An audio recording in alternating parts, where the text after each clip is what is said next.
नमस्कार दोस्तों, आपका भानु स्वास्थ्य केंद्र में बहुत बहुत स्वागत। दोस्तों, आज मैं आपको जो एक गिलोय से कुछ अद्भुत प्रयोग हैं उनके बारे में बताने जा रहा हूं। दोस्तों, ये गिलोय जो है वो बहुत बड़ी मेडिसिन है। दरअसल मैं लोगों को इसके बारे में पूरा ज्ञान नहीं है। बहुत सारे लोग जो हैं इसके जो उपचार हैं, जैसे प्लेटलेट्स घट जाते हैं बुखार में या डेंगू में, तो उसके लिए सीधे ही इस्तेमाल कर देते हैं, जबकि असर तो करती है, लेकिन उसका प्रयोग करने का जो असली ढंग है वो मैं आज आपको बताने जा रहा हूँ।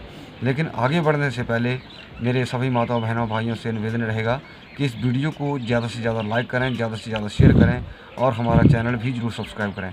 दोस्तों, आप इस वीडियो को इसलिए शेयर करें क्योंकि ये जो डेंगू है या दूसरा कोई भी बुखार आदमी को आता है या टेम्परेचर आता है, तो वो किसी को भी हो सकता है, किसी भी माता बहन को भी हो सकता है, भाई को भी हो सकता है।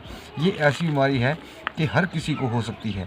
तो अगर इसके बारे में आप पूरी तरह जान जाएंगे, इसका प्रयोग जान जाएंगे, तो मैं समझूंगा कि अगर पूरी दुनिया में ये चीज़ फैल जाए तो बहुत अच्छी बात है। जैसे मुझे बहुत सारे आजकल ऐसे जो लोग बता रहे हैं, लोगों के घरों में कढ़ाइयाँ चढ़ रही हैं, खुद गिलोय से शुगर की दवाई बना रहे हैं।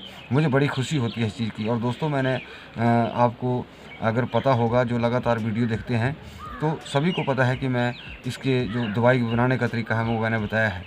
तो वो इसलिए बताया है कि पूरी दुनिया को तो हम भी नहीं दे पाएंगे या ना दे सकते हैं। तो अब बुखार के लिए ये छोटा सा आपके सामने जो एक घरेलू तरीका है उसको मैं आपके सामने प्रस्तुत करने जा रहा हूँ। तो कृपया इसे पूरा सुनें, और ऐसा नहीं कि स्किप मार के देखें तो बात का पता नहीं चलेगा।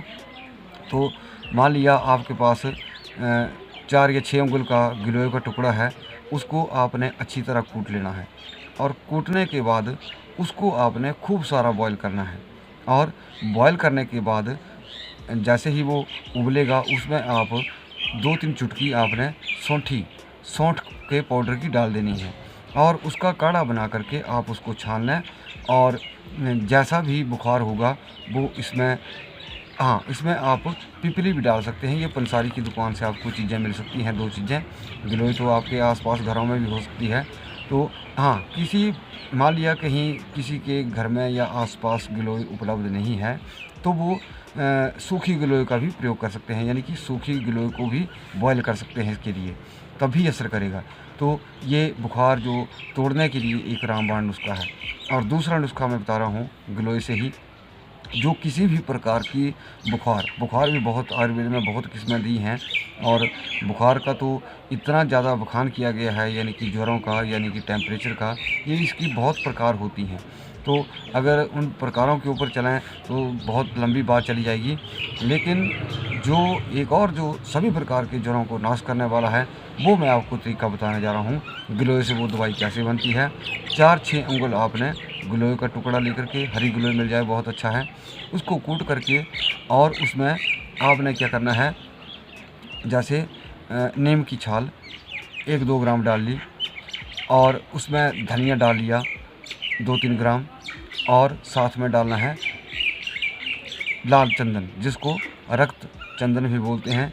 ये आपने 4 चीज़ें लेनी हैं, और जो भी आपने ये चीज़ें लेनी हैं उनको आपने जैसे नीम छाल है, फिर धनिया है, फिर लाल चंदन है, तो इनको आप थोड़ा थोड़ा मोटा मोटा कूट लें, यानी कि जौ कूट कर लें। और उसको कूटने के बाद क्या करें, इन सारी चीज़ों को आपने एक किसी लोहे के पात्र में, इसको आप, या लोहे का पात्र नहीं है तो स्टील का बर्तन भी आप यूज़ कर सकते हैं। इसमें शर्त यह है कि सिल्वर का बर्तन कृपया यूज़ ना करें, इसके लिए लोहे का या स्टील का ही बेहतर रहेगा।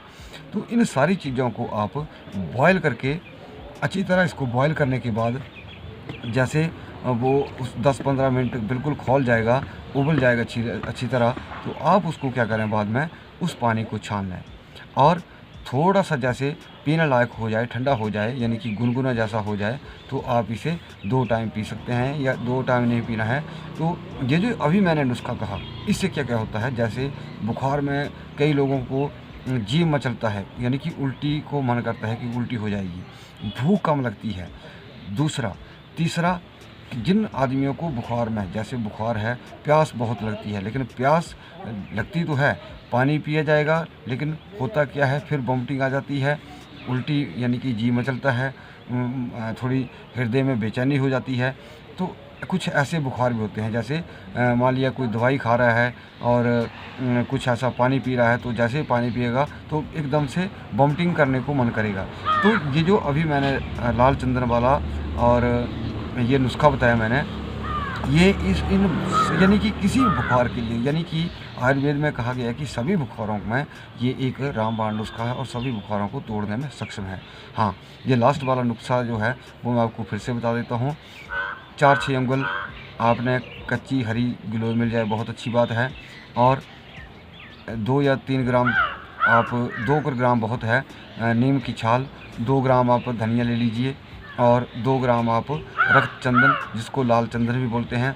इन सारी चीज़ों को आपने कूट करके आप उसको अच्छी तरह बॉयल करके, और बॉयल करने के बाद इसको छान लें, और छानने के बाद हल्का जब गुनगुना हो जाएगा तो आप इसको यूज़ कर सकते हैं। हाँ, इसके अंदर आप अगर डालना चाहें तो 1 आध चम्मच आप शहद का डाल सकते हैं। तो अगर ना डालना चाहें तब भी अच्छा है, ऐसी कोई इसमें वो नहीं है कि अगर नहीं है तो ऐसा ज़रूरी नहीं है कि डालना हो तो डाल सकते हैं। जैसे कोई छोटा बच्चा हो 10-11 साल का है तो थोड़ा कड़वा भी होगा, तो उस वक्त आप बच्चे को थोड़ा शहद डाल सकते हैं। तो दोस्तों, मुझे उम्मीद है आप इस वीडियो को ज़्यादा से ज़्यादा लाइक करेंगे। हाँ, उससे पहले मैं एक और चीज़ बताने जा रहा हूँ जो आज तक शायद किसी ने नहीं कही है। गिलोय से ही आँख के लिए जो ब्लाइंडनेस है, बहुत ज़बरदस्त दवाई बनती है और बिल्कुल ईजी तरीका है। आपको कहीं किसी डॉक्टर के पास जाने की ज़रूरत नहीं है, इसमें मेरे को भी पूछने की ज़रूरत नहीं है, क्योंकि ये मतलब इतना आसान है और सीधा हुआ है। जिन लोगों की नज़र जो है बहुत ज़्यादा वीक हो चुकी है, बहुत ज़्यादा कमज़ोर हो चुकी है, तो दोस्तों आज तक गिलोय के बारे में जो आँख के लिए, एक ब्लाइंडनेस के लिए एक बहुत अच्छी दवाई बनती है, वो अगले वीडियो में आपको ज़रूर बताऊंगा। दोस्तों, बहुत सारे ऐसे गिलोय के प्रयोग हैं जिनको मैं आपको बारी बारी से समझाऊंगा और बताऊंगा।